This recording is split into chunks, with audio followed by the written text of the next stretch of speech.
우리 유진투자증권의 이재일 연구원님 오랜만에 뵙습니다. 네, 오랜만에 뵙습니다. 진짜 오랜만에 오셨네요. 네, 거의 1년 만에 뵙는 것 같습니다. 그러게요. 제 짐작으로는 많은 애널리스트 분들 중에 다른 섹터에 비하면 상대적으로 조금 해피하실 것 같아요. 아, 상대적으로. 네, 상대적으로 해피한 게 맞는가 모르겠네요. 네. 지금 왜냐면 지금 코스피가 올해 들어서만 한 20% 빠진 상황인데 네. 자동차 쪽은 뭐 마이너스 한 3에서 마이너스 5%? 뭐 현대기아차 그렇죠. 기준으로 네. 그 정도다 보니까 시장 대비 상대 수익률로는 엄청나게 선방하고 있는 거잖아요. 아, 맞습니다. 상대 수익률로는 상당히 이제 선방을 하고 있는데 네. 올해 이제 현대차나 기아차 이제 실적을 감안을 하면은 네. 실적 대비로는 조금 아쉬운 점이 좀 있는 것 같아요. 네, 실적이 워낙 올해 좋기 때문에 그렇게 생각하면은 시장 상황까지 좋았다면은 주가가 굉장히 좀 큰 폭으로 상승을 했었어야 됐지 않나 싶은데 거기에는 조금 못 미치는 것 같습니다. 지금 주가는 잘 버티고는 있지만 네. 실적이 그보다 훨씬 더 좋다. 그렇죠. 지금 뭐 사상 최대 실적이 나오고 있고, 뭐 물론 이제 환율이 굉장히 많이 도움을 주고 있기는 하지만, 지금 3분기 때도 굉장히 환율 조건도 우호적이고, 그리고 판매나 뭐 이제 시장 점유율도 상승세가 나타나고 있기 때문에 실적이 또 굉장히 또 좋을 거거든요. 그래서 뭐 이런 걸 생각을 하면은 실적 대비로는 여전히 좀 저평가돼 있고, 상대적으로 선방한 건 맞지만 절대적으로도 조금 아쉽다. 좀 이렇게 말씀을 드려야 될 것 같습니다. 그 실적이 왜 좋은 건지는 잠시 네. 후에 좀 차례차례 좀 이야기를 나눠보겠고요. 네. 그러니까 최근에 좀 이슈되는 것부터 좀 먼저 여쭤볼게요. 일단은 안타깝게도 지난번 태풍 때문에 포스코 네. 포항제철 쪽이죠. 네. 침수가 많이 돼서 강판 수급에 좀 영향이 있을 것이다. 실제로 뭐 가격이나 수급에 영향을 미친다라는 네. 보도들도 있고 첫 번째 일단 자동차용 강판 수급에는 좀 영향이 없을까요? 문제가 없을까요? 사실 이게 어느 정도 장기화 되느냐에 달려 있을 것 같습니다. 네네네. 그러니까 예를 들어서 뭐 공장이 빨리 정상화 된다라고 한다면은 재고를 뭐 많게는 뭐 2개월에서 3개월 정도, 뭐 3개월 정도는 이제 보유를 하고 있기 때문에 크게 문제가 없을 걸로 보이지만 만약에 이제는 좀 장기화가 된다라고 하면은 뭐 일부 특수 강판들 같은 경우는 뭐 1개월 정도밖에 재고를 안 가지고 있는 품목들도 있기 때문에 네. 그렇게 되면은 좀 문제가 발생할 가능성이 있죠. 그래서 어느 시점에 회복이 되느냐. 그리고 이제 아이템들이 또 현대차가 현대제철로부터 공급받을 수 있는 것도 있지만 또 그렇지 못한 아이템들도 있기 때문에 이거 좀 상황이 좀 지켜봐야 된다. 뭐 지금으로서는 뭐 이것 때문에 큰 타격이다라고 말할 정도는 아니지만 장기화되면 문제가 될 가능성이 있기는 합니다. 아직까지 타격은 아니고요. 네. 뭐 예를 들어서 뭐 포스코한테 좀 독점적으로 공급을 받았었던 특수강판 같은 경우에는 뭐 1개월 정도밖에 재고가 없는 경우도 있는 것 같습니다. 아, 그래요. 그런 것들은 현대제철이라든지 다른 쪽으로 돌릴 수도 있는 것도 있고 없는 것도 있어서 네, 바로 이제는 뭐 공급받기 어려운 뭐 예를 들어서 대표적으로 이제는 전기차 모터에 들어가는 품목 같은 경우에는 포스코한테서 이제는 좀 많이 받아오다 보니까 얼마 전에 언론에서도 보도가 됐었는데 그 품목 같은 경우는 이제 공급이 원활하지 않을 경우에는 한 달에서 2달 정도까지는 버틸 수 있겠지만 그 이상 장기화 된다면은 생산 차질이 발생할 수 있을 것 같다. 좀 이렇게 좀 보입니다. 이제 그 가격도 강판 가격도 이제 계속 올라왔지 않습니까? 네. 그러니까 최근에 보니까 일본 쪽에서도 일본제철하고 토요타가 강판 가격을 또 올렸다고 하고 지난해 상반기하고 하반기 한 번씩 올렸었고 올해 상반기에도 뭐 톤당 한 15만 원 정도 또 올렸었고 왜 이렇게 자주 올립니까? 이거? 그거야 원자재 가격이 오르기 때문에 그 계속 올려달라고 그러면 또 올려줘야 되고. 아니 근데 사실 뭐 당연히 이제 원자재 가격 같은 경우는 오르면은 판가에 반영을 해줘야 되는 게 맞고요.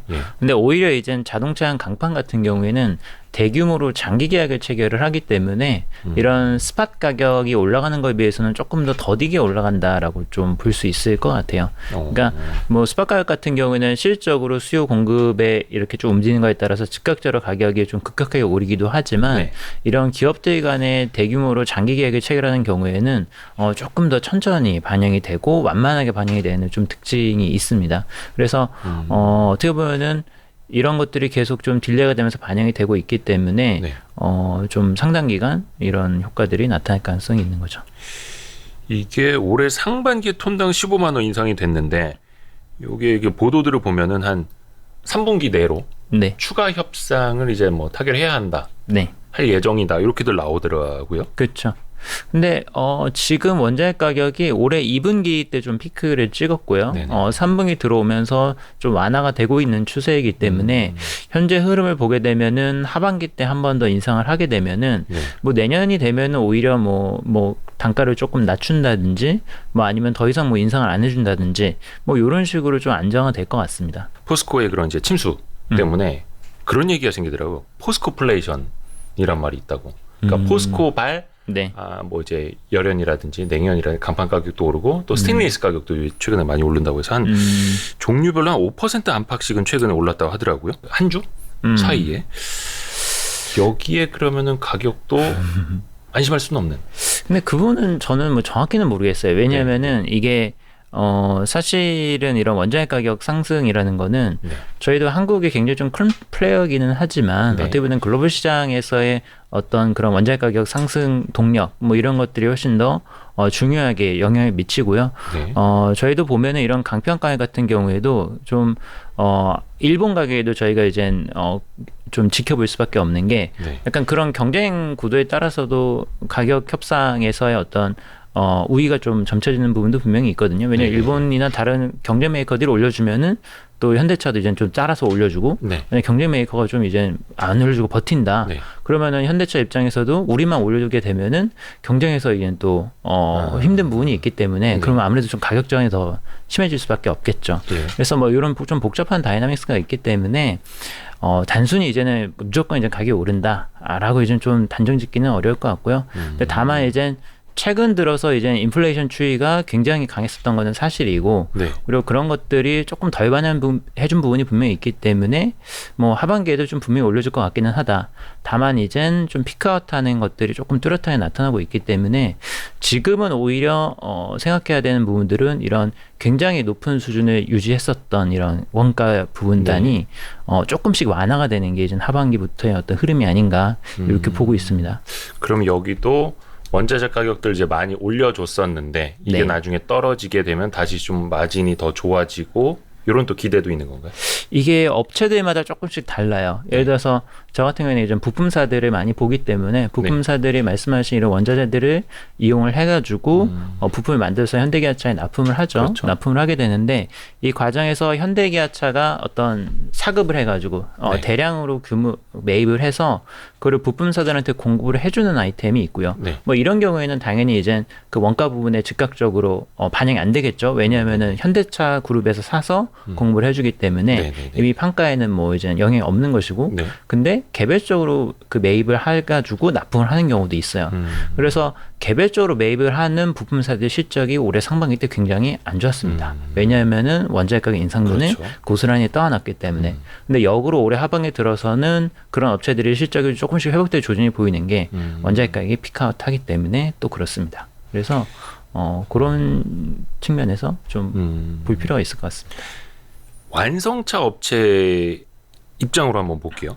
완성차 업체들도 뭐 여러 가지 원자재 가격들이 많이 오르면 그걸 올려줘야 하는데 차 가격도 올리면 방어가 되잖아요. 그렇죠. 차 가격은 어때요? 제가 좀 차를 산 지가 오래돼가지고. 차 가격 굉장히 많이 오르고 있습니다. 지금 뭐 국내도 많이 올랐지만 미국 같은 경우도 지금 월 기준으로 사상 최고 평균 판매 단가.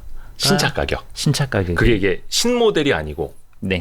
기존 모델인데. 기존 모델이어도 차량들이 대부분 연식 변경이라는 걸 하죠. 똑같은 살짝 바꾸고 뭐 페이스리프트도 하고 뭐 그냥 약간 상품성 개선이라고 해가지고 뭐 안에 들어가는 뭐 이제 편의성 아이템이라든지 뭐 디자인을 조금 바꾼다라든지 어찌됐든 간에 바꿉니다. 그래서 그러면서 가격을 올리죠. 그러니까 22년식에서 23년식 갈 때 조금씩 가격도 달라지고. 그렇죠. 7월에도 뭐 K5 하이브리드, 투싼 하이브리드 이런 거 뭐 한 167만 원, 209만 원 이렇게 올렸다고 하고. 아이오닉 5도 최근에 430만 원 올렸다고요? 430만 원이 많이 올린 거 아니에요? 다 오릅니다. 지금 모든 차량 가격들이 대부분 다 오르고 있고요. 근데 이 오르는 부분들은 결국에는 앞서 말씀드린 것처럼 지난해부터 시작된 인플레이션 영향이 서서히 이제 밀려 들어오는 거죠. 근데 차는 원체 이제 고가다 보니까 가격 올릴 때 소비자들의 좀 가격 저항 이런 거 좀 덜한 편인가요? 어떨까요? 그거는 이제는 수요와 공급에 따라서 결정이 되는 것인데 지금의 상황은 뭐 잘 아시다시피 차량 반도체로 인한 이슈 때문에 공급이 굉장히 부족한 상황입니다. 사고 싶어도 한참 기다려야 되고. 그렇죠. 살려는 사람은 많은데 네. 팔 수 있는 차량은 없기 때문에 네. 공급자 우위 시장이 되고 있기 때문에 가격 결정권을 지금은 완성차 업체들이 가져가고 있죠. 안 그래서 깎아주죠. 안 깎아주죠. 안 깎아주고 가격을 올려도 소비자들은 그래도 사십니다. 그래서 줄 서 있고. 네, 그래서 지금은 차량 가격이 계속해서 오르고 있습니다. 가격 전가가 용이할 뿐만 아니라 네. 가격 전가 플러스 알파로 마진율이 굉장히 많이 오르고 있죠. 지금. 여기서 갑자기 든 생각인데 그런 거 있잖아요. 요즘에 부동산 값도 떨어지고 코인 가격도 떨어지고 주가도 떨어지다 보니까 사람들이 좋은 차 계약해놨다가 취소했다라는 글들이 네. 무슨 드림 이런 데 사이트에도 올라오고 하거든요. 네. 이게 혹시 경기가 안 좋아지면 그래도 네. 이제 자동차는 사치품으로도 좀 들어가고 원자 해제 고가 소비니까 그게 좀 영향은 없을까요? 자동차가 이제 두 가지 성격이 있는데 말씀하신 것처럼 이제 사치품적인 성격이 분명히 있고요. 네. 근데 또 한편으로는 필수 소비재이기도 한 게 한국 같은 경우에는 그 정도까지는 아니긴 하지만 예를 들어서 미국 같은 경우에는 차가 없으면은 생활을 살죠, 거기는. 할 수가 없습니다. 그렇죠. 왜냐하면 뭐 한국처럼 대중교통이 발달해 있는 것도 아니고 뭐 어디를 가든 간에 거리가 굉장히 멀기 때문에 차가 무조건 있어야 되는 케이스고요. 그렇죠. 한국 같은 경우에도 사실은 어떻게 보면은 아직까지는 말씀하신 어떤 경기 둔화의 그런 영향이 소비에는 크게 영향을 미치고 있지는 않고요. 아직까지는. 차량 소비에는. 네, 차량 소비는 아직까지 영향을 미치지 않고 있고, 그리고 현대기아차의 세그멘트를 봤을 때도 말씀하신 굉장히 고가 차량들 있죠. 뭐 예를 들어서 해외 유명 브랜드의 뭐 독삼사라든지 아니면은 뭐 이제 뭐 포르쉐라든지 뭐 이런 고가 차량들하고 또 세그멘트가 좀 차이가 나요. 어떻게 보면 굉장히 또 경제적인 초이스가 또 현대차나 기아 같은 국내 브랜드이기 때문에 선택의 폭이 좀 넓은. 그렇죠. 그래서 오히려 이제는 수요가 말씀하신 경기 위축 때문에 줄어든다 하더라도 오히려 수입차나 이쪽 고가 브랜드 쪽에서 먼저 좀 빠지기 시작을 할 거고요. 그 다음으로 또 영향을 받을 거기 때문에 미국 같은 경우에는 필수 소비 성격이 분명히 있고 그리고 국내 같은 경우에는 어떻게 보면은 사치제라기보다는 어떻게 보면 굉장히 경제적인 이런 선택이기 때문에 옛날에 금융위기 때도 살펴보면은 미국 2009년도, 2010년도 이때 당시에 현대기아차가 미국 시장에서 점유율이 굉장히 큰 폭으로 늘렸거든요. 그때 올라가다 확 올라갔죠. 확 올라갔죠. 예. 왜냐하면은 연비도 좋고 차량 품질도 좋고 가격도 싸고 가성비. 하다 보니까 이제 가성비 때문에 현대기아차를 많이 샀기 때문에 또 이게 경기가 안 좋기 때문에 무조건 안 좋다라고 말하기에는 또 특수성이 있습니다. 아까 잠깐 이제 가격 올린다라는 이야기도 했는데 그 ASP라고 하지 않습니까? 평균 판매 단가. 네. 사실 이제 양적인 것도 중요하고 질적인 것도 중요한데 최근에 ASP 평균 판매 단가 흐름은 양적인 것보다 더 많이 올라가네요. 어때요? 양적인 거는 사실은 지금은 양은 별로 안 납니다. 왜냐하면 앞서 말씀드린 것처럼 생산이 안 되기 때문에 공급이 한정적이어서 네, 대수 자체가 늘어나고 있지는 않고요. 네. 지금 매출 상승을 이끄는 거는 99%다 판매 단가의 상승이다라고 보시면 될 것 같아요. 근데 그 판매 단가가 올라가는 게 거의 뭐 10%대 뭐 이렇게 오르고 있는 거죠. 거기다가 지금 원달러 환율 조건까지 우호적이기 때문에 굉장히 ASP 상승 속도가 빠릅니다. 뭐 현대차나 기아 기준으로 봤었을 때 한 2020년도 초반만 해도 뭐 2,400만 원, 뭐 2,500만 원, 뭐 이렇게 이제 판매 단가가 형성이 돼 있었다고 한다면은 평균 판매 단가가 지금은 3천만 원 초반대까지 이렇게 올라왔습니다. 얼마나 올라온 거예요? 그러면 거의 뭐 2년 사이에 20% 이상 ASP가 상승을 한 거죠. ASP 상승에도 이제 고부가 가치 모델들이 당연히 좀 도움을 많이 주는 거잖아요. 그렇죠. 특히 SUV 모델도 그렇고 전기차, SUV, 뭐 제네시스 브랜드 막 이런 것들. 거기다가 이제 똑같은 차를 사더라도 이제 풀옵션이냐 아니면 옵션이 없는 걸 사느냐. 요즘은 또 이제 풀옵션 차 그리고 상위 트림 차를 많이 선호들을 하시기 때문에 거기에서 나오는 또 ASP 부스팅 효과가 굉장히 크죠. 부가가치가 계속해서 커지는. 부가가치도 커지고 또 그런 옵션 상품들이 또 마진율이 높습니다. 그래서 많이 갖다 붙이죠. 네, 그렇죠. 그래서 ASP는 굉장히 좋은 방향으로 가고 있는. 그래서 매출은 많이 늘지는 않더라도 질적으로 이익이 굉장히 좋아지는. 그렇죠. 그러니까 물량은 많이 늘지 않지만 가격이 오르면서 P가 오르면서 매출액은 두 자릿수 성장을 하고 근데 있습니다. 그게 일시적인 요인이 아니면 구조적인 요인으로 봐야 되는 거예요? 근데 이게 사실은 구조적일 수도 있고 일시적일 수도 있는데 뭐 이게 악유가 있을 것 같아요. 뭐 이게 코로나로 인한 일시적인 거다 아니면 구조적인 거다. 뭐 둘 다 이제는 어느 정도 논거가 있기는 한데 한 가지 이제 분명한 거는 한 번 올라간 가격이 쉽게 내려가지가 않습니다. 이게 예. 차 가격을 내린 적이 있었나요? 카메이커들이? 지난 한 10년 동안에 봤었을 때 네. 내린 적은 단 한 번도 없었거든요. 매년 꾸준히 올랐었고. 그러니까 뭐 라면 값이나 과자 값이나 한번 네. 올리면 안 내리니까. 안 내려죠. 안 차 내려가죠. 가격도 마찬가지고. 마찬가지겠죠. 근데 거기에 이제 앞에 잠깐 환율 효과 이야기를 해주셨는데 일반적으로 완성차 업체들은 뭐 외환 이런 거 할 때 좀 달러 해지를 합니까? 아니면 그냥 열어놓습니까? 안 합니다. 해지를 안 해요? 네. 그러면 그냥 원달러 환율 올라갈수록 앉은 자리에서 보죠. 네. 그러니까 해지라는 게 뭐 한다라고 한다면은 현대기아차 같은 경우에는 원달러 환율에만 영향을 받는 건 아니죠. 왜냐하면 이중 통화도 있고 유로화도 있고 지역별로 판매가 이제 다각화가 돼 있고 네. 거기다 추가적으로 해외에서 수입해오는 그런 부품들 이런 거를 감안하면은 자연스럽게 해지가 되는 부분들이 분명히 있습니다. 그리고 보통은 이제 이중 통화라고 하는 이머지 시장 통화들이 달러화하고는 좀 반대 방향으로 움직이죠. 달러 강세로 가면은 약세로 가고 하기 때문에 네. 서로 이제는 그 상쇄되는 작용을 하는 게 평년이라고 좀 보일 수 있어요. 근데 이젠 최근 들어와서 이제 좀 특이성이라고 할 수 있는 부분은 뭐냐면은 너무 달러가 강세로 그렇죠. 가고 있습니다. 너무 이제 달러 강세폭이 워낙 큰 상황인 거고 거기다가 이렇게 글로벌 시장을 놓고 봤었을 때 지금 미국만큼 소비가 탄탄한 데가 또 많지가 않거든요. 네, 네, 네. 뭐 이머징 같은 경우는 러시아 같은 경우에는 지금 뭐 전쟁 때문에 유럽도 전쟁 여파 때문에 좀 어려운 부분이 있고요. 그래서 미국 시장 쪽으로 또 이 기회를 틈타가지고 점유율을 또 많이 늘렸습니다. 현대기아차 미국 시장 점유율이 늘어나고 있고 한국에서 수출 보내 물량이 늘리고 있고 거기다가 고단가 상품들 위주로 놓고 이러다 보니까 환율 이펙트가 훨씬 더 커져버린 거죠. 그러니까 전략적으로 이용을 할 수 있는 거예요. 예를 들어서 환율 조건이 좋다, 네. 원달러 환율 좋다 그러면은 미국으로 수출 보내는 걸 늘리는 거죠. 네. 근데 환율 조건이 안 좋다 그러면 당연히 이제 다른 시장으로 돌리는 겁니다. 그래서 그런 전략들을 쓸 수 있기 때문에 저희가 뭐 이제 외환 어떤 선물 시장을 이용해서 뭐 환해지를 한다든지 이런 부분들은 이제 뭐 있을 수 있지만 비중이 이제는 별로 필요도 없는 그렇게 환해지를 할 필요도 네.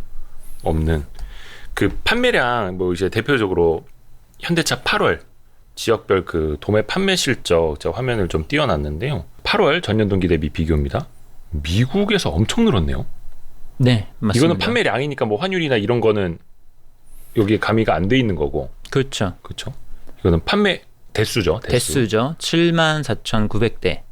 왜 이렇게 많이 팔았어요, 미국에서? 작년 기저효과도 좀 있고요. 작년 8월 달에 조금 낮았던 것도 있고. 네. 근데 앞서 말씀드린 것처럼 지금 환율 조건이 너무 좋잖아요. 네네네. 똑같은 한 대를 팔아도 미국에서 팔면 어마어마하게 지금 수익이 납니다. 당연히 미국에다가 물량을 집중시킬 수밖에 없는 거죠. 네. 미국에서 환 효과가 좋으니까 한 대라도 더 미국 갖다 팔고 네. 그쪽에서는 우리가 환율 효과 있으니까 조금 더 싸게 팔아도 되고. 엄청 남는 거죠. 네. 그래서 지금 뭐 다른 지역으로 보낼 거를 다 미국으로 보내서 빨리 이때 좀 돈 좀 벌어보자. 뭐 이런 전략적인 배분이 가능합니다. 네. 이게 러시아 쪽에서는 뭐 그냥 왕창 줄었고, 그렇죠? 러시아는 지금 전쟁 때문에 거의 네. 뭐 물량이 없다라고 봐도 무방할 정도죠. 네. 그리고 그 중국 쪽에서는 이제 8월 거는 조금 전년 동기 대비 늘어 보이기는 하는데 이게 연간으로 보면은 많이 안 좋잖아요, 그렇죠? 중국 쪽은. 네, 중국은 네. 4월달, 5월달 정도에 기억을 하실지 모르겠지만 상해 락다운 사건이 있었죠. 네. 상해 지역이 락다운되기는 했는데 사실은 그 외 다른 지역에서도 뭐 이런 완벽한 수준의 락다운은 아니더라도 방역 활동이 굉장히 강력했습니다. 그러면서 판매가 좀 급격하게 감소를 할 수밖에 없어서 올해 2분기 때는 좀 그런 기저효과 가 좀 있었고 3분기 때는 좀 그 바텀에서 좀 빠져나오는 이제 그 구덩이에서 좀 빠져나오는 구간이기 때문에 2분기 대비로는 좀 많이 좋아졌고 뭐 작년 대비로도 조금 좋아지긴 합니다. 근데 여전히 중국 시장이 뭐 구조적으로 좋아지는 상황은 아니고요. 네. 좀 안 좋은 상황에서 조금 회복되는 정도 이렇게 볼 수 있습니다. 중국 시장은 이제는 별 의미는 없는. 당장은 뭐 크게 돌파구가 보이지는 않네요. 전기차 쪽 이야기로 좀 넘어가 볼까요? 그 중에서 전기차만 놓고 보면 성적표는 좀 어느 정도입니까? 성적표는 예. 올해 들어서 상당히 좀 만족스럽게 나오고 있다라고 볼 수 있습니다. 근데 전기차라고 할 수 있는 게 사실 아이오닉 5하고 EV6, 기아는 그렇죠. EV6 딱 그 네. 정도잖아요, 전용 플랫폼으로는. 그렇죠. 작년에는 사실은 작년 연말하고 올해 연초에 미국하고 유럽 지역에서 상을 굉장히 많이 받았어요. 올해의 상 수상을 굉장히 휩쓸었죠. 올해의 차 뭐 이런 거. 올해의 차 이런 걸로. 근데 이게 굉장히 이제 주목을 받을 수 있는 의미가 있는 상들인데 작년 하반기 때는 코로나로 인한 생산 차질 이런 이슈들 때문에 그게 판매 대수로 이어지지 못했죠.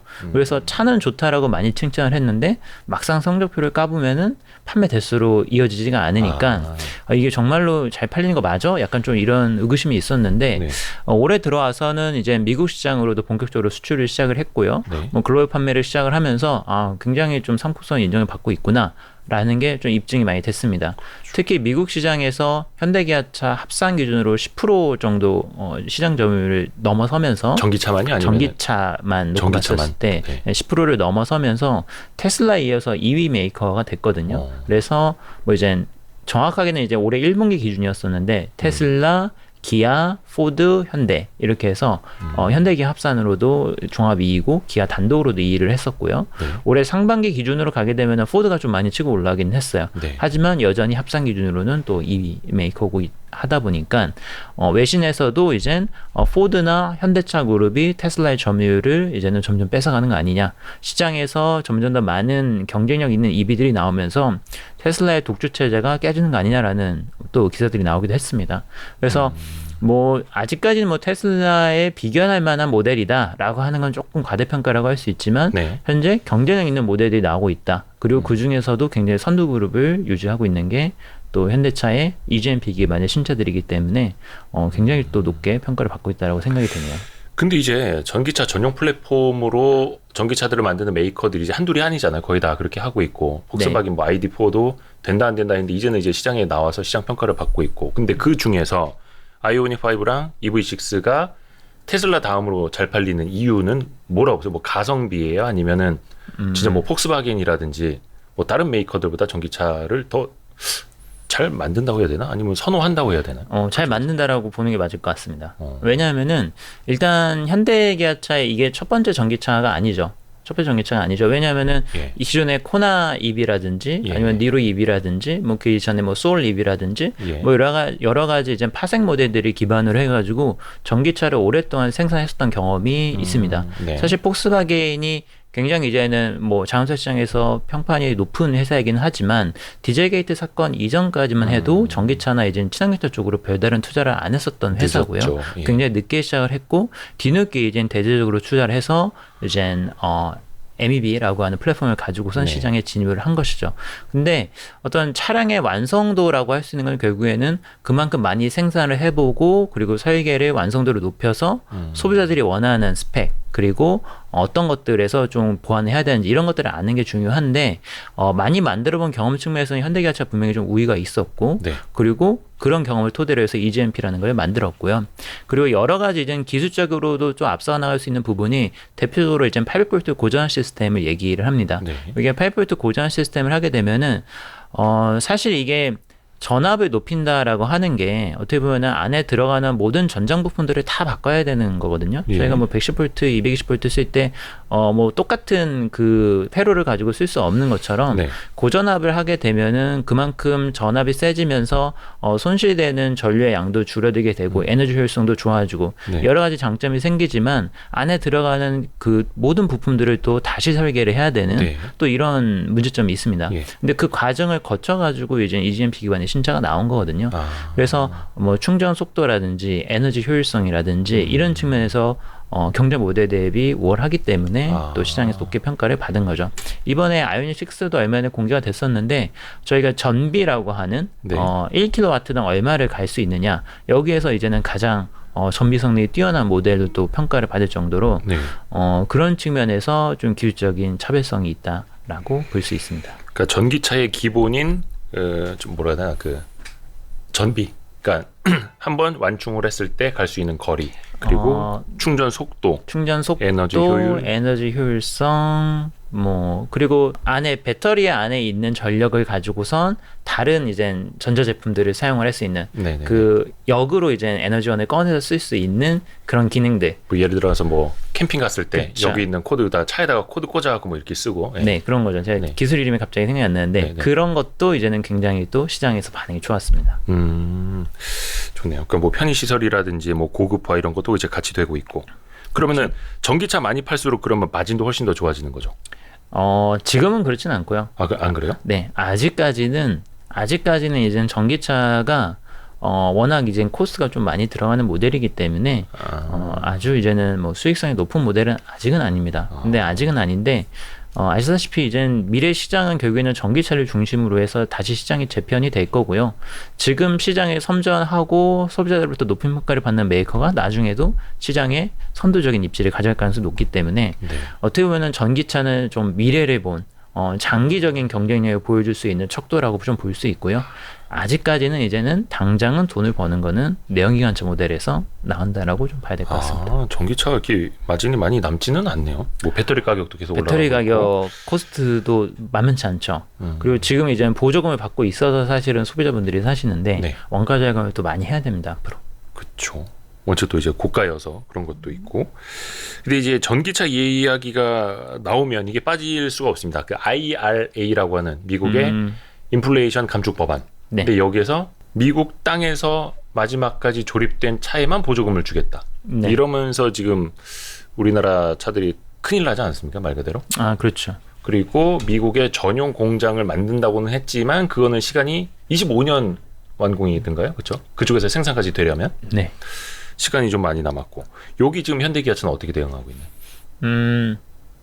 복합적입니다. 왜냐하면은 일단은 이게 IRA가 생각보다 간단한 법안이 아닌 게 세부적인 규정들이 굉장히 많습니다. 미국에서 최종적으로 조립을 해야 된다라는 거는 사실 어떻게 보면 제일 맞추기 쉬운 조건이고요. 그러니까 유닛들만 이제 보내가지고 거기서 조립을 하면 되니까. 네, 마지막으로 조립만 거기서 한다라고 하면은 뭐 현대기아차 사실 미국 내에도 조립 공장이 이미 있거든요. 네. 뭐 알라바마에도 있고 조지아에도 있고 말씀하신 것처럼 신공장도 증설을 할 거고 뭐 그거를 맞추는 건 어려운 거 아닌데 그 세부적인 내용을 보면 일단 배터리 원자재의 원산지 유정이 있고요. 네. 그러니까 뭐 예를 들어서 중국산 배터리 소재를 쓸 경우에는 보조금을 또 안 준다. 네. 뭐 그리고 배터리 파츠의 최종 조립이 미국 내에서 일어나지 않으면은 또 보조금을 안 준다. 네. 이런 것도 있는데 더군다나 또 뭐가 있냐면은 가격 제한 조건이 있습니다. 차량 가격이 세단 차종 같은 경우에는 55,000달러 미만, 그리고 SUV나 픽업 트럭 같은 경우는 8만 달러 미만일 경우에만 보조금을 준다라고 돼 있어요. 네. 그래서 그 가격이 넘어가면은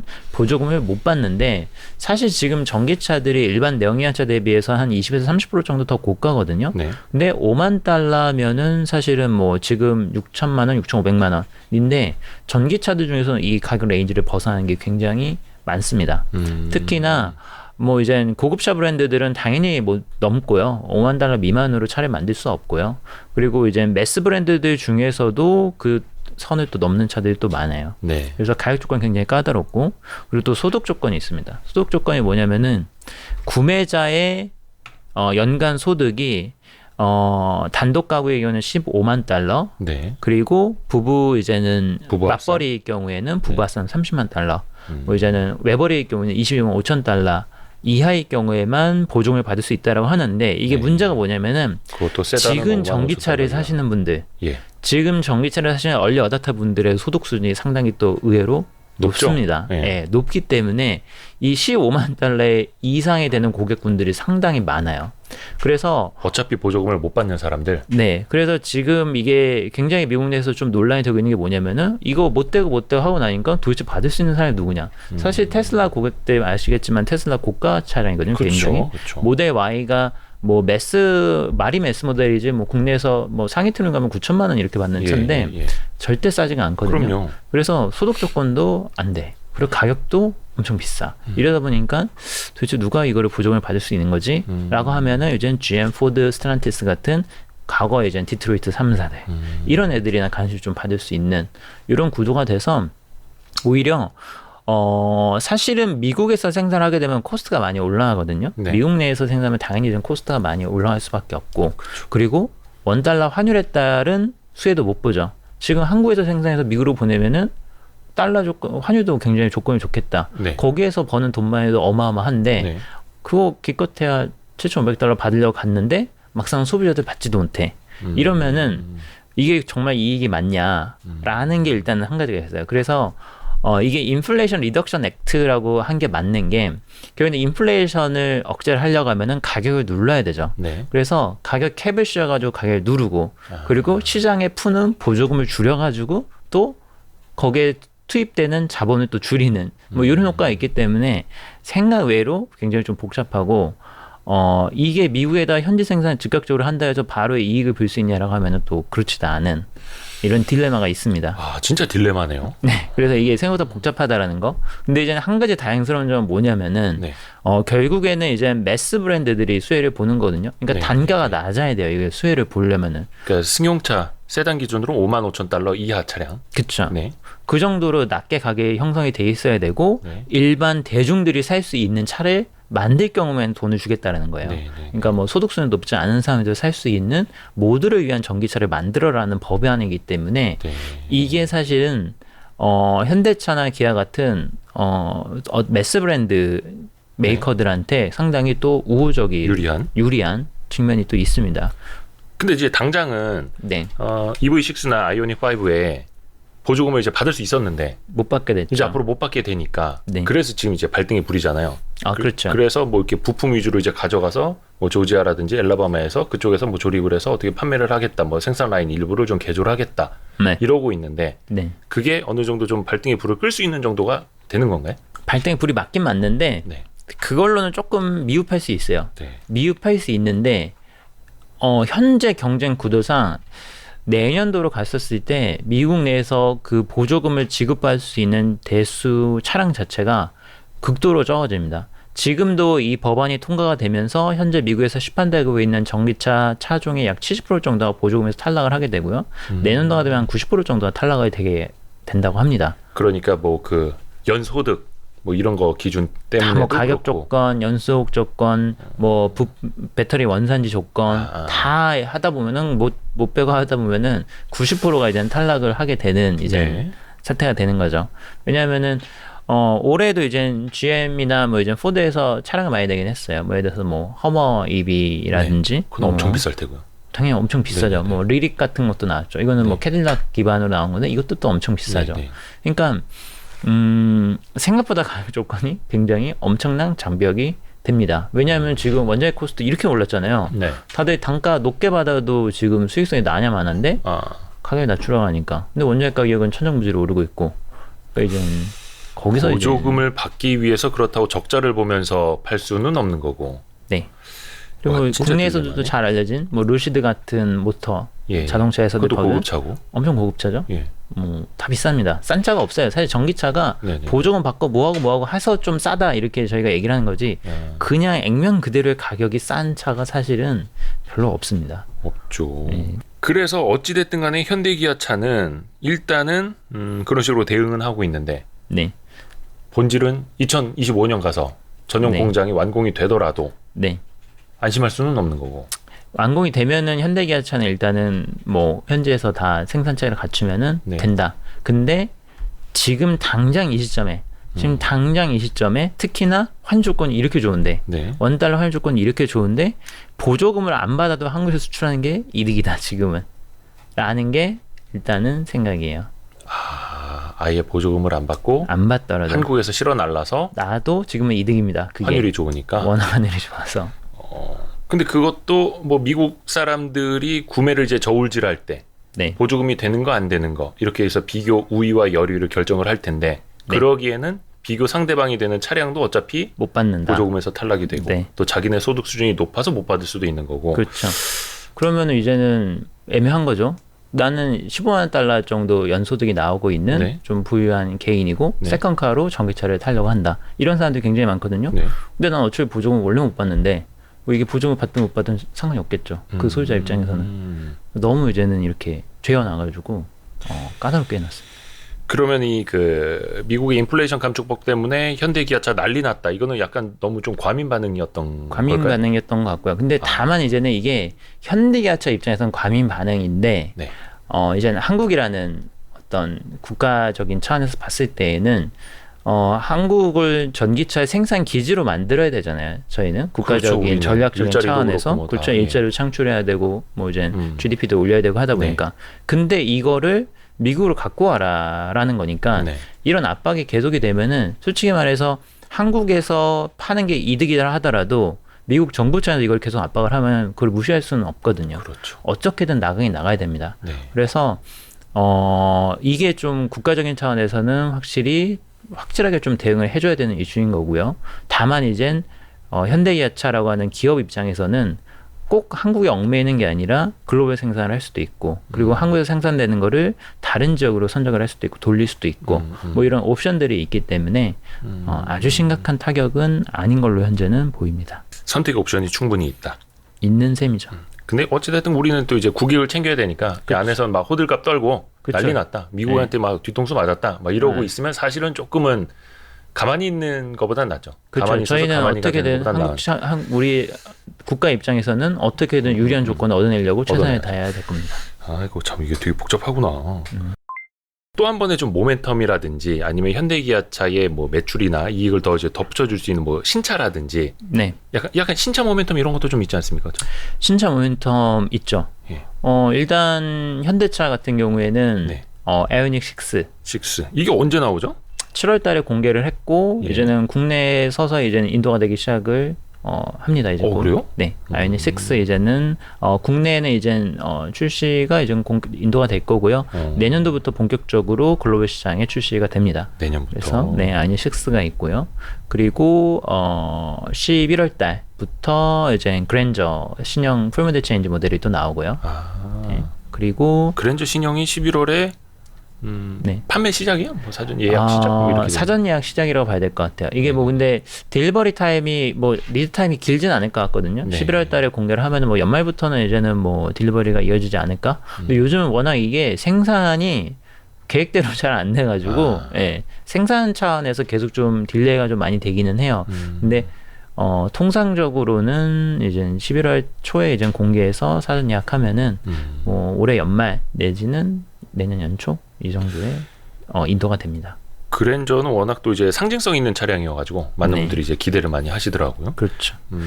그리고 뭐 산타페도 이제 풀모델 체인지가 내년도에 이제 또 되기 때문에 상당히 좀 중요한 모델들이 많이 풀모델 체인지가 있고요. 가장 그 있고. 대표하는 모델들 산타페랑 그랜저 이게 이제 동시에 거의 비슷한 타이밍에 완전 풀 체인지로 나오는. 그리고 또 아이오닉 6도 이제 또 중요한 모델이긴 하죠. 아이오닉 6 이렇게 되고 기아 같은 경우에는 EV9이 내년 상반기에 나옵니다. EV9이 그건가요? 그 SUV 같은 거? 네, 대형 SUV죠. 상당히 그게 큰 전기차인 대형 SUV이고요. SUV 중에서 대형 SUV 세그먼트의 전기차가 사실은 거의 없어요. 이게 3열까지 있는 3열 시트까지 있는 대형 SUV 전기차인데 이게 지금 시장에서 나와 있는 모델이 없습니다. 그래서 경쟁 모델이 없고 어떻게 보면 좀 굉장히 좀 새로운 세그먼트여가지고 이게 또 대박을 칠 경우에는 또 상당히 큰 임팩트가 있겠죠. 이게 거의 한 모하비 정도 크기가 전기차로 나온다. 그렇죠. 거의 뭐 산타페보다 이제 클 테고, 그렇죠. 요것도 최근에 좀 많이들 관심들 갖는 것 같고. 네, 내년도 아마 중순 정도가 될 것 같은데 중순. 약간 좀 텀이 남아 있기는 하지만 그래도 또 기대를 할 만한 모델입니다. 기아차는 이제 EV9 하나 정도. EV9 있고요. 뭐 다른 뭐 내연기관차 모델들 뭐 예를 들어서 텔루라이드 페이스리프트 모델이 지금 아마 미국에서 이제 또 나왔고요. 그럼 북미 지역에만 파니까. 북미 지역에서만 팔기 때문에 좀 국내에서는 잘 알려지지 않을 수 있지만 굉장히 기아차의 효자 모델이죠. 왜냐하면 미국 시장 점유율을 폭발적으로 늘릴 수 있던 계기가 결국에는 텔루라이드이기 때문에 이게 또 페이스리프트 모델 도입을 하면서 증산도 또 했습니다. 뭐 지금은 월 한 8,000대 정도 생산이 되고 있는데 요거를 이제 10,000대 이상 월 10,000대 이상 생산할 수 있도록 또 이제 캐파 증설이 있었기 때문에 이게 또 가장 최상급 모델입니다. 기아가 미국에서 판매하는 최상급 모델이기 때문에 텔루라이드가 수익성도 또 굉장히 높죠. 우리로 따지면은 저기 팰리세이드랑 비슷한 거예요? 아니면은 팰리세이드랑 비슷한 차급입니다. 그러니까 요거 다 국내에 좀 판매하라고 이제 소비자들이 많이들 요청은 하는데 이게 미국 생산 모델이기 때문에 역수입하기가 좀 약간 까다로운 점이 있습니다. 수익성도 조금 안 맞을 수도 있고.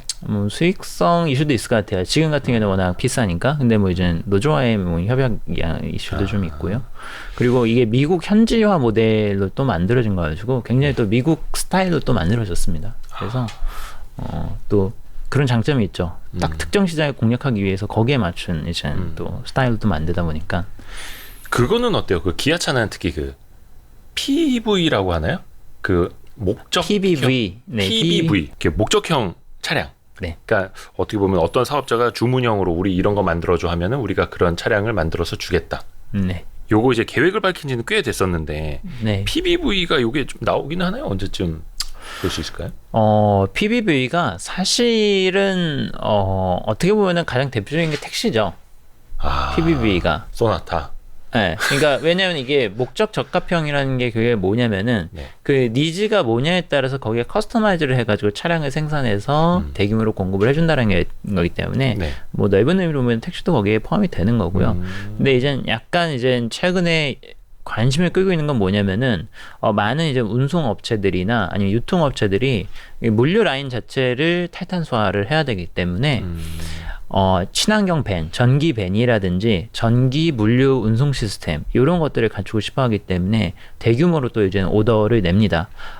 대표적으로 이제 그 리비안이 네. 아마존으로부터 밴을 이제 대규모로 주문을 받아가지고 공급 계약을 체결했었던 네. 뭐 요게 이제 좀 대표적인 사례가 될 것 같고요. 그리고 GM에서는 이제 브라이트 드랍이라는 걸 하는데 네. 택배 차량이에요, 이것도. 그래서 네. 전기 택배차를 택배사들한테 공급을 하는 뭐 이런 계약들이 있는데 사실은 원래는 이런 플릿이라고 할 수 있는 일명 플릿이라고 하는 시장이 아주 이제는 규모가 크지는 않긴 하거든요. 네. 왜냐하면 일반 소비자들이 이렇게 구매를 하는 수천만 대, 글로벌리 수천만 대 판매되는 차량에 비해서는 시장 세그먼트가 크지는 않은데 지금은 사실은 전기차 시장에서는 그런 PBV가 물량이 굉장히 큰 거죠. 왜냐하면 10만 대만 해도 사실 현대기아차 뭐 연 700만 대씩 하니까 10만 대 오더 받았다고 해도 뭐 그게 뭐 얼마나 돼 이러겠지만 전기차를 10만 대 받았다 그러면 또 얘기가 다르거든요. 그래서 이게 또 임팩트가 있습니다.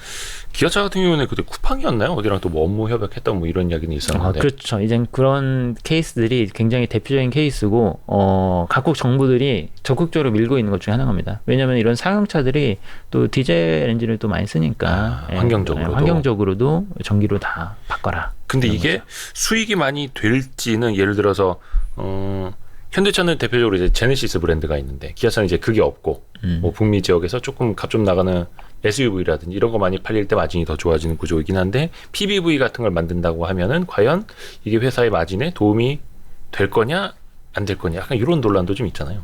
이게 마진이 아주 높지는 않을 거예요. 네. 왜냐하면은 이런 대량으로 구매를 하는 법인 고객들 같은 경우에는 일반 소비자들보다 대부분 내구력이 있잖아요. 네. 교섭력이 있기 때문에 단가를 아주 세게 받지는 않습니다. 우리가 대량 구매해줄게 싸게 팔아. 네, 뭐 이게 뭐 당연히 뭐 시장의 논리니까. 네. 근데 문제는 뭐냐면은 이런 것들을 시장에 선점을 해버리면은 네. 자사의 전기차 물량이 시장에 먼저 많이 깔릴 수 있다는 게 장점이 있는 거죠. 지금 한꺼번에 10만 대의 전기차를 확 공급하려고 하면은 사실 개인들이 그렇게 많이 사주지는 않잖아요. 소비 시장을 뚫으려고 하면은 굉장히 힘든데 그거를 고객사 하나 뚫으면은 10만 대 장기 공급 계약 체결해줄게 이렇게 돼버린다는 거죠. 그러면은 시장에 먼저 좀 이제 선점을 할 수 있다라는 측면에서 굉장히 또 장점이 있고 그리고 규모의 경제가 지금은 중요하거든요. 네. 예를 들어서 10만 대에서 20만 대 가서 볼륨이 2배로 늘게 되면은 코스트가 확 줄어들기 때문에 또 그런 측면에서도 전략적으로 추진을 하고 있는 비즈니스입니다.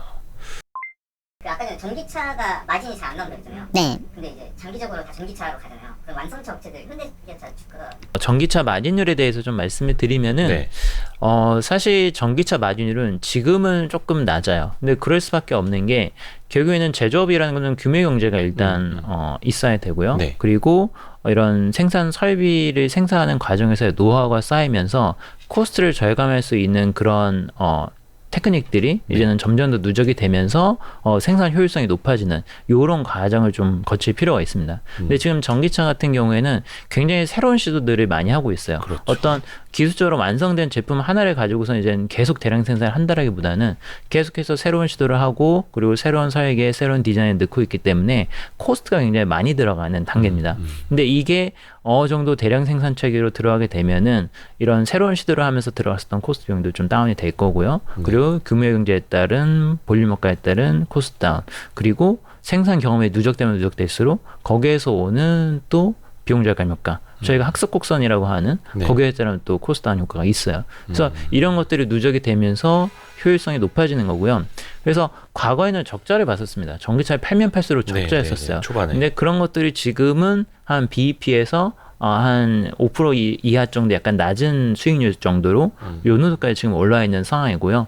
그래서 지금 완성차들의 목표는 한 2025년도 시점이 되면은 내연기관차랑 거의 동등한 수준까지 마진율이 올라갈 것이고 25년쯤 되면 25년 정도 되면은 그 이후가 되면은 더 높은 마진율을 가져갈 수 있다. 근데 뭐 그런 근거는 과거에 적자 보던 게 지금은 흑자를 이미 보기 시작을 했기 때문에 충분히 가능하다라고 보는 것이죠.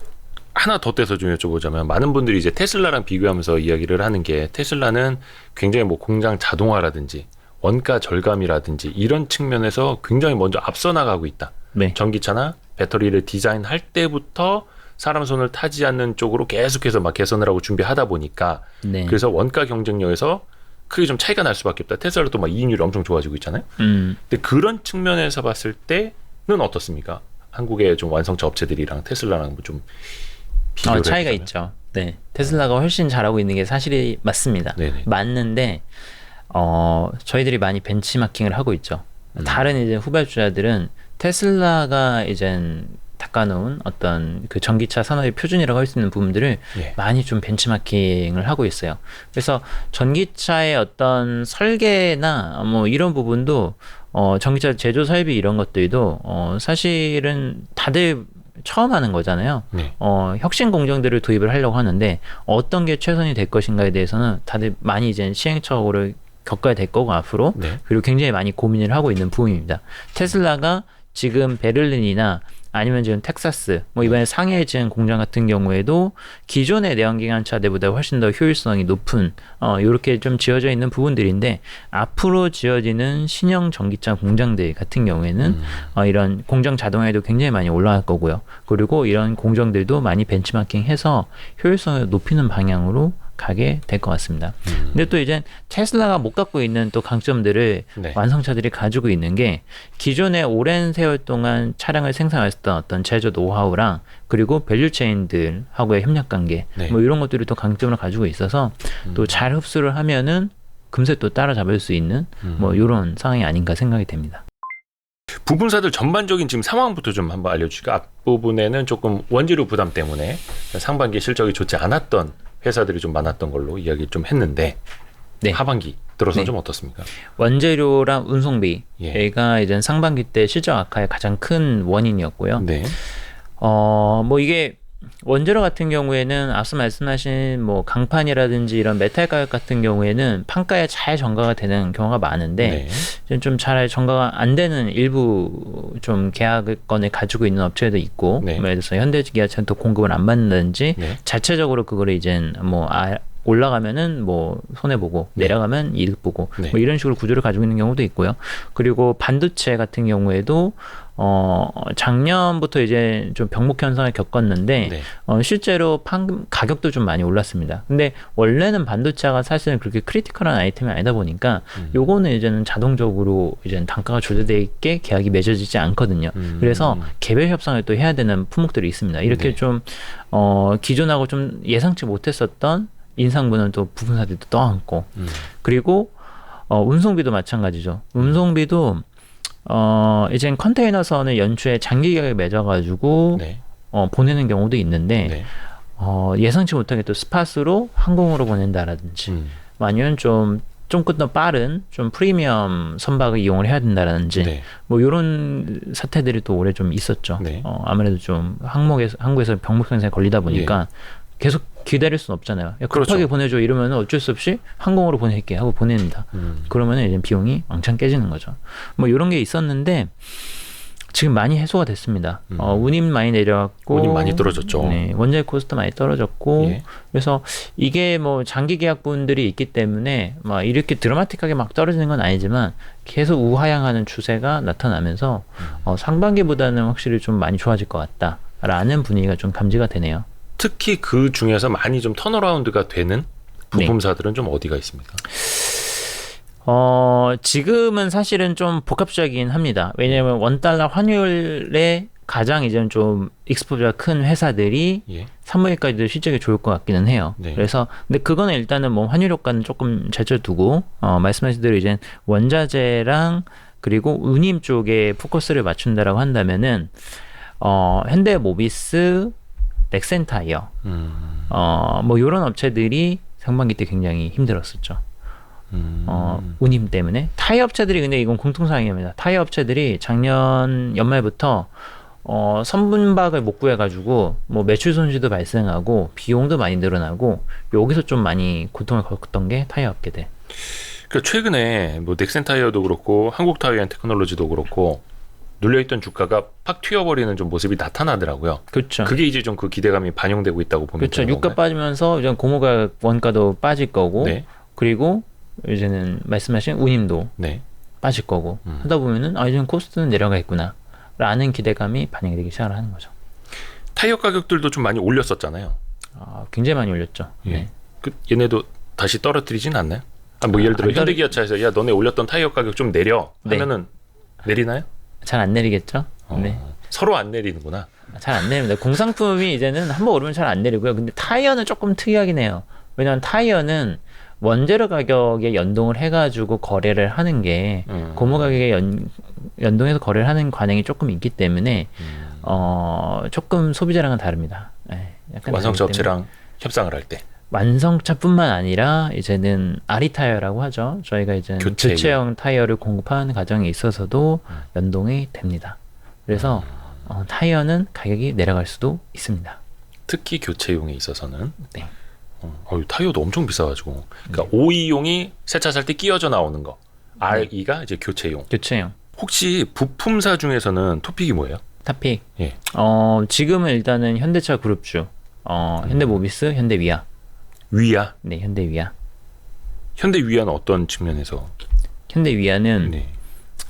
사실은 현대위아가 올해 상반기 때 좋아진 여러 가지 원인들이 있었지만 예. 기계 부분의 턴어라운드 효과가 굉장히 좀 컸죠. 기계 쪽이라고 한다면 이제 공작기계, 산업기계, 뭐 방산 쪽도 일부 하고 있고요. 네. 뭐 이런 산업들을 하고 있는데 만년 적자 사업이었습니다. 만년 적자 사업이었는데 이게 모든 것들이 다 쇼티지잖아요. 네. 그래서 현대위아가 영업이 안 될 때 약간 저가 수주를 좀 많이 했어요. 네. 저가 수주를 많이 해가지고 계속 손해 보면서 이제 뭐 고정비 커버를 해야 되니까 판매를 하다가 작년 중순 이후부터는 굉장히 판가가 좋은 수주들이 이제 들어오기 시작을 한 거죠. 그러면서 수주 잔고가 이렇게 쭉 늘어납니다. 어떤 이유에서 그때부터는 판가가 좋아졌던 거예요? 모든 게 다 올랐으니까 모든 게 다 부족해지다 보니까 가격이 다 오릅니다. 그래서 이젠 기계 부품류도 갑자기 로봇 기계도 수요가 확 늘었잖아요. 네. 산업 로봇 같은 것도 이제는 다 수요가 늘어나다 보니까 판가가 좋은 것들이 이제 수주를 받기 시작을 한 거예요. 그래서 작년 하반기부터 수주 잔고가 늘어나기 시작을 했는데 근데 현대위아도 마찬가지로 똑같이 생산을 못했습니다. 부품 공급이 원활하지 않기 때문에. 네. 그러다가 올해 들어와서 이제 생산하기 시작을 했는데 과거에 누적됐었던 이런 소위 말하는 이제 안 좋은 계약들이 네. 소진이 되고 신규로 맺었었던 좋은 계약들이 이제 들어오기 시작을 했고요. 거기다 방산 쪽도 이제 올해 들어와서 물량이 좀 호조세를 좀 나타냈고요. 그리고 현대기아차가 이제는 공장 캐펙스라고 하죠. 이런 투자를 할 때 들어가는 자동화 로봇 이런 류들을 다 현대위아가 독점적으로 공급을 해줍니다. 자동화 설비를 턴키 방식으로 이제 공급을 해요. 네. 그러면 이제 현대기아차가 전기차 투자를 해야 되는데 이 전기차 투자가 캐펙스가 어마어마하게 듭니다.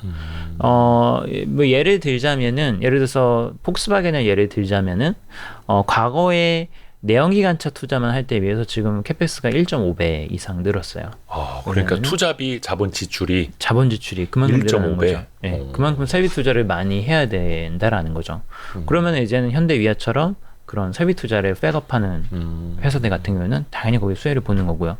그리고 테슬라랑 이제는 GM 포드랑 비교를 해보자고 한다면은 네. KFS 비용이 포드보다 테슬라도 높습니다. 그래요. 왜냐하면은 앞서 말씀하신 것처럼 완전 자동화 설비 그리고 기존하고 다른 혁신 공정 도입해야 되잖아요. 그래서 당연히 초반 돈을 투자는 많구나. 네, 어마어마하게 공장 자체에다 쓰는 거죠. 옛날에는 사람에다 돈을 썼다라고 한다면은 그렇죠.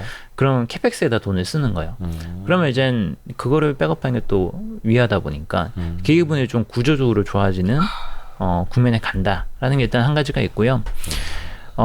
그리고 또 이젠 현대위아가 현대기아차를 또 근접 지원을 하다 보니까 현대기아차의 차급이 점점 더 고급화되고 옵션 사양이 올라오고 SUV가 많이 팔리고 이런 과정에서 자연스럽게 믹스가 좋아집니다. 수익성이 올라왔고요. 자동차 부품 부분도 현대기아차에 따라서 거기다 추가적으로 내년도부터는 이젠 차량용 열 관리 시스템 전기차 관련돼서 열 관리 시스템을 또 공급을 할 계획이기 때문에 기존에는 좀 엔진 위주로 해서 좀 미래 성장성이 없는 약간 이런 회사라는 인식이 강했는데 또 신규 아이템들을 하면서 포트폴리오가 좋아지는 이런 효과까지 있어서 상당히 좀 긍정적으로 또 보고 있습니다.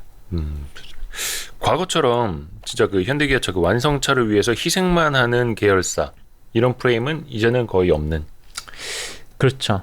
네. 뭐 지금도 뭐 사실 현대기아차 버는 거에 비하면은 굉장히 미미한데. 그죠, 미미하죠. 네, 미미한데 근데 또 이게 계열사다 보니까 현대기아차가 돈을 벌면은 또 자연스럽게 낙수 효과가 있죠. 낙수 효과가 또 있기 때문에 그것도 좀 기대하고 있습니다. 뭐 옛날처럼 뭐 단가이나 압박을 한다든지 뭐 이런 거는 별로 없을 거고요. 당연히 이제는 또 굉장히 우호적으로 코스트 협상도 될 가능성이 높겠죠. 원래 그래서 형님 집이 잘 돼야 돼. 그렇죠. 일단 얘네가 돈을 잘 벌어야지. 형님 집이 잘 돼야지. 안 그러면은 야 나도 먹고 살기 바쁜데 니네가 뭐 어디 얼마를 남겨 먹으려 그래? 막 이렇게 또 되니까. 네. 조 단위로 지금 영업이익이 나오고 있는데 뭐 현대위아 지금 해봤자 분기가 500, 600 나오거든요. 네. 거기서 뭐 그거 가지고 얼마나 너 까가지고 이익을 올리겠습니까? 그렇죠. 뭐 그런 것도 있죠. 곳간에서 인심 난다고. 그렇죠. 롯데렌탈하고 K카 대표적으로 있는데. 네. 잠깐만 최근에 상장한 게 뭐였죠? 그 소카. 소카구나. 네. 그거는 중고차는 아니구나. 참. 중고차는 아니죠. 카쉐어링 쪽이니까. 근데 롯데렌탈도 그린카인가 그거 하나 갖고 있잖아요. 자회사로. 그렇죠. 네. 여기는 좀 상황이 어때요? 중고차들이? 예전에 한창 신차 막 구매하기 힘들고 이럴 때 중고차 가격 엄청 오르고 막 한창 막 좋다고 그랬었는데. 그렇죠. 그랬었는데 사실 지금 상황은 거래가 좀 많이 줄었어요. 중고차 거래가? 거래가 좀 많이 줄었고 가격은 더 이상 막 아주 크게 빠지는 건 아닌데 소폭씩 약간 조금 내려간 정도. 그래서 작년하고 올해 연초까지만 해도 야 중고차 가격 완전 계속 오르는 거 아니야? 약간 이런 느낌이었다라고 한다면은 이제는 중고차 가격 상승세도 조금 둔화가 됐고. 요거는 거래 한 6월까지의 지표네요. 중고차 거래 건수. 네. 근데 거래 건수가 6월 달에도 저랬는데 7월 달에 일시적으로 잠깐 좋았다가 8월 달에 다시 또 마이너스인데 지금 전반적으로 봤을 때는 거래가 활발하지가 않습니다. 그러니까 너무 가격이 높아가지고 소유원들이 조금 부담을 느끼시는 게 맞긴 한 것 같아요. 거의 중고차 가격이랑 신차 가격이랑 별 차이가 없으니 그러니까 처음에는 신차 나오려면 너무 오래 걸려. 그러니까 중고차라도 사야지 했었는데 중고차 가격이 너무 올라버리니까 저럴 땐 그냥 기다려버리지. 네. 근데 기다리는 사이에 또 신차 가격이 이렇게 올라버리죠. 그래서 빠져나갈 구멍이 없네. 소비자들은. 그렇죠. 근데 그래서 지금 뭐 중고차 가격이 사실은 그걸 좀 미리 선반영을 했어요. 신차 가격이 내년에 오를 걸 아니까 이제 계속 오르네 하면서 중고차를 파시는 분들도 싸게 이제 차량을 안 내놓는 거예요. 근데 그러다 보니까 약간 삿바싸움처럼 돼가지고 거래가 줄어들어 버렸습니다. 매물도 없고 뭐 거래도 줄고. 그래서 거래가 줄어서 약간 좀 이제는 시장이 이제 앞으로 좀 슬로우해지지 않겠나. 라는 우려들이 조금씩 제기가 되는 것 같고요. 또 미국 쪽 지표를 보더라도 중고차 가격이 올해 들어와서는 소폭이나마 조금씩 빠지고 있습니다. 좀 빠지고 있는 상황이라서 이제는 중고차 시세에 대한 좀 의구심들이 좀 있는 상황이고요. 근데 이게 업체들마다 이제 좀 방어할 수 있는 룸들이 있긴 있어요. 왜냐하면 예를 들어서 롯데렌탈 같은 경우에는 지금 판매되는 중고차들, 그러니까 렌터카를 운용을 하다가 그게 이제 리타이어 됐을 때, 장기 렌터 같은 경우에는 차량이 회수됐을 때 이제는 그거를 이제 경매장에 판매를 하는 비즈니스를 하는 건데, 이 장기 렌터카가 언제 판매된 거냐면은 4년 전, 5년 전에 판매가 된 겁니다. 그래서 4년 전, 5년 전에 판매된 그 가격하고 지금하고의 갭은 어마어마하거든요. 그렇죠. 그래서 이거가 좁혀지려고 하면은 뭐 앞으로 한참 남았죠. 앞으로 4년, 5년 동안은 그 차이만큼은 갭을 먹는 거예요. 그리고 말씀드린 것처럼 가격이 쉽게 안 빠집니다. 이게 또 한번 올라버리면은. 그래서 그렇게 보면은 약간 롯데렌탈 같이 장기 렌터카 물량을 이미 보유한 상황에서 시장의 물량을 파는 회사들 같은 경우에는 뭐 수익성이 여기서 더 막 크게 강화는 안 된다 하더라도 상당 기간 동안 그 고수익성 유지할 가능성이 높다라고 좀 볼 수 있어가지고 좀 너무 이제는 단기적인 중고차 가격에 연계되는 회사가 아닌데 수익 연계되는 회사가 아닌데 이제 센티미터가 거기에 조금 많이 좌우되는 건 조금 안타까운 부분인 것 같고요. 케이카 같은 경우에는 중고차를 매입해서 그거를 상품화해서 판매를 하는 비즈니스를 하는 회사이기 때문에 거래 건수가 많을수록 좋습니다. 거래 볼륨이 또 중요한 회사다 보니까 중고차 가격이 내려가면 오히려 좋을 수 있어요. 왜냐하면 거래가 활발해져야 되는데 너무 높은 상황에서 거래가 줄어들어 버리다 보니까 오히려 좀 힘든 이런 상황입니다. 약간 집값이랑 비슷하구나. 집값이 너무 올라 버리니까 아예 안 사 이러면서 거래는 매말을 나 있고. 그렇죠. 거래가 일어나지 않은 수주를 봤는데 요런 좀 딜레마가 있고요. 근데 그런 게 좀 하나가 있고 지금 상황은 거래가가 오히려 내려가게 되면은 거래가 좀 살아나면서 좀 좋아질 수 있는 룸이 있을 것 같습니다. 케이카는 그래서 이제 중고차 거래에 절대적인 영향을 받고 롯데렌탈은 어차피 이제 렌터카 비중이 훨씬 더 크니까 네네 그쪽도 같이 봐야 되고 완성차 중에서는 참 탑픽을 안 여쭤봤는데 이게 현대기아차밖에 없어가지고 그렇죠. 완성차는 테슬라도 종종 쓰시더라고요. 리포트. 근데 뭐 제가 뭐 테슬라를 이렇게 추천드리거나 하는 건 아니기 때문에. 그래요? 네. 토픽은 뭡니까 그러면? 탑픽 지금은 현대차. 현대차가 더 나아요? 아까 말씀드린 신차 모멘텀이 아이오닉6, 그랜저 그리고 산타페 뭐 내일 또 나오고 사실 현대차가 기아한테 많이 밀렸죠. 최근에 많이 치였습니다. 뭐 기아차가 이제 뭐 카니발, 소렌토, 뭐 스포티지 거기다가 이제는 K8까지 K7에서 K8으로 업그레이드가 됐죠. 그러면서 기아가 원래 세단에서는 별로 존재감이 없었는데 또 K8 나오면서 세단 시장에서 또 이렇게 점유율이 확 가져가면서 엄청 팔리더라고요. 현대차가 좀 확 밀렸습니다. 밀려가지고 굉장히 좀 이제 아우한테 좀 밀리는 모습이 지난 1년 동안 모습이었는데 또 새로운 또 신차 사이클이 나오면서 또 이제 또 절제부심해가지고 좋은 차들을 낼 거라고 생각을 하기 때문에 상대적으로 좀 주가도 좀 덜 올랐고 그리고 뭐 이제 신차 사이클도 좋고 해서 지금은 또 현대차 쪽에 조금 더 관심을 갖고 있습니다. 현대차가 조금 더 신차 모멘텀이 있는 걸로. 기아는 뭐 내년 중순에 EV9이라고 하는 또 굉장히 또 임팩트 있는 차가 나오기 때문에 엄청 큰 거. 그쵸. 그때 대해서 또 EV9에 대해서 또 포커스가 되면은 기아도 이제 주가도 또 좋을 걸로. 근데 양사 모두 실적이 너무 좋아가지고 실적 모멘텀 때문에라도 계속 좋을 것 같습니다. 원래 근데 자동차 회사들이 완성차들 밸류에이션이 그렇게 높은 편이 아니잖아요. 그렇죠. 이거 뭐 목표 주가 잡으실 때 막 밸류에이션 이런 거 뭐 어떤 거 보세요? 얼마를 보세요 또? 사실은 과거 히스토리컬한 밸류에이션을 얼마 받았느냐 요거랑 지금 글로벌 피어 대비해서 얼마를 받고 있느냐 그리고 또 한편으로는 이제 코스피 지수가 막 작년처럼 뭐 3,000 이렇게 갈 때는 뭐 코스피 지수랑도 좀 비교를 해야 되겠죠. 지금 시장 평균 P 대비해서 어느 정도 위치에 있는가 이 세 가지를 고려를 해가지고 저희가 판단을 하고요. 통상적으로 이제는 낮게는 5배, 높게는 10배 초반대까지 이제 PER이 형성이 됩니다. 저희가 목표가를 설정할 때 참고로 하는 PER이 과거 히스토리컬 밴드 내지는 역사적 글로벌 PER. 근데 역사적 PER로 보면은 5배에서 10배 초반 정도까지 이제 가요. 그래서 작년 상반기 주가 이렇게 쫙 뿜었을 때 그때가 이제 10배 초반 정도까지 12배, 13배 이 정도까지 올랐던 거고요. 이제 과거에 뭐 2013년도, 2014년도 이럴 때는 5배, 6배. 지금도 5배, 6배. 그러니까 거의 은행이랑 비슷해요. PER이 은행 건설주랑 별 차이가 없어요. 요건 이제 현대차 PER인데 23년 대비로도 그렇죠. 뭐 한 4배 초반. 4배. 이렇게 되죠. 이거 은행 아니죠? 예, 이거 현대차입니다. 네, 현대차죠. 근데 올해 현대차가 2분기 때 네. 영업이익이 거의 2.98조니까 3조를 했고 네. 뭐 이젠 그 순이익도 2조 원을 넘어갔거든요. 네. 그렇게 따지면은 사실은 뭐 1, 2, 3, 4분기 그거를 저희가 이제 안분해서 생각을 한다고 하면은 올해 연간 영업이익은 이제 10조는 네. 넘어갈 걸로 예상이 되고, 그리고 이제 순이익 단으로 내려가도 뭐 한 7, 8조 이렇게 네. 되겠죠. 그럼 지금 이젠 40조니까 네. 8조 하면은 5배. 네. 이렇게 지금 되고 있는 상황입니다.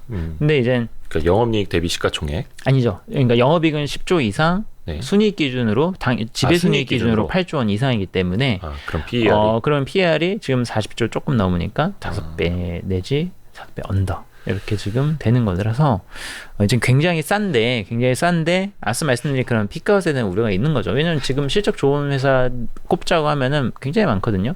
사실 그렇게 따지면 삼성전자도 굉장히 PER이 이제 뭐 작년 뭐 네. 지금 올해 지금까지도 이제 실적이 굉장히 좋고 뭐 그리고 뭐 글로벌리 봤었을 때 뭐 올해 PER로 봤을 때 싸다라고 말할 수 있는데 굉장히 많지만 그럼에도 불구하고 금리 인상기에 접어들면서 네. 주가들이 다 조정을 받고 있잖아요. 네. 그래서 뭐 그런 영향이 조금은 있기는 하겠지만서도 네. 지금 보는 거는 현대기아차가 글로벌 시장에서의 성과가 코로나로 인한 일시적인 거다라고 하는 약간 그런 시각들이 너무 좀 강했던 것 같아요. 너무 강했던 것 같은데 이것도 곧 피크아웃 온다 막 이런 뭐 그런 논리로. 거죠. 피크아웃 온다 이런 건데 예. 실제로 현대기아차의 상품 경쟁력이 확실히 올라왔다. 아이오닉 5, EV6 글로벌 시장 평가를 그건 우리가 받아놓고. 체감할 수 있으니까. 그렇죠. 예. 그리고 상품 구성을 봐도 예. 제네시스 GB 시리즈, GB70, GB80 이런 SUV들 그리고 아니, 무슨 제네시스가 그랜저 소나타보다 더 많이 보여요. 네. 그리고 뭐 텔루라이드 같은 거 네. 미국 시장에서 선풍적 인기 끌고 있고 내년 또 EV9도 나오고 네. 그러니까 어떻게 보면은 구조적으로 점유율이 올라온 분들이 분명히 있는데 있는데 지금 너무 그게 좀 디스카운트 받고 있는 게 아닌가라고 생각을 하고 있어서 언제든지 이런 경우에는 또 주가가 올라갈 수 있는 준비는 돼 있다. 그리고 요즘 들어서 또 이런 밸류 타입의 주식들이 막상 지금 당장 돈도 벌고 미래도 탄탄한 회사에 대한 관심도들이 높아지다 보니까 업사이드가 오히려 지금이 더 가까이 받을 수 있는 상황이 아닌가 생각이 됩니다. 그러니까 올해 자동차주 좀 많이 투자하셨던 분들은 그래도 시장 대비로 이제 선방도 네. 하고 계시고 밸류에이션도 싸고 네. 회사도 좋아지고 있고 신차들도 좋은 것들이 많이 나오고 있고 글로벌 네. 입지도 좋아지고 있고. 그렇죠. 그래서 이제 그리고 또 환율에 대해서 또 말씀드리면 환율 효과도 있고. 환율 효과가 있는데 환율이 사실은 1,400원의 턱밑까지 왔잖아요. 네. 근데 이게 환율이 어떻게 보면은 이렇게 갑작스럽게 막 팍 튄 게 아니죠. 쭉 이렇게 점진적으로 올랐죠. 예. 근데 이게 환율이 이게 어떻게 이 환율이 계속 유지가 되겠냐라고 생각할 수 있지만 환율 피크아웃. 그렇죠. 환율도 이제 빠지는 거 아니야? 이렇게 볼 수 네네. 있는 거잖아요. 너무 네. 높으니까 지금. 근데 또 이게 생각을 해보면은 급격하게 환율이 오르면은 일시적인 외부 충돌을 해서 급격하게 환율이 오른 거는 빨리 회복이 되는데 이렇게 꾸준하게 환율이 오른 거는 사실은 생각보다 오래 장기화될 가능성이 있습니다. 그래서 꾸준하게 오른 건 또 잘 안 빠집니다. 그래서 빠지더라도 쭉 오랜 시간. 오랜 시간. 그래서 과거에 뭐 이런 금융위기 때 피크 확 올라갔다가 막 팍 빠지고 네네네네. 이런 수준의 지금 환율이 또 아닐 가능성이 있기 때문에 이 환율 경쟁력을 바탕으로 한 수출 호조 그리고 미국이나 이런 선진시장의 점유율 확대 이런 시나리오가 또 나타날 수 있기 때문에 환율 때문에 좋은 거 아니야라고 또 폄하할 필요는 없다고 생각을 해요. 장기화될 수 있다. 그러니까 이게 일시적인 것, 구조적인 것 다 같이 일단은 네. 좀 봐야 하는.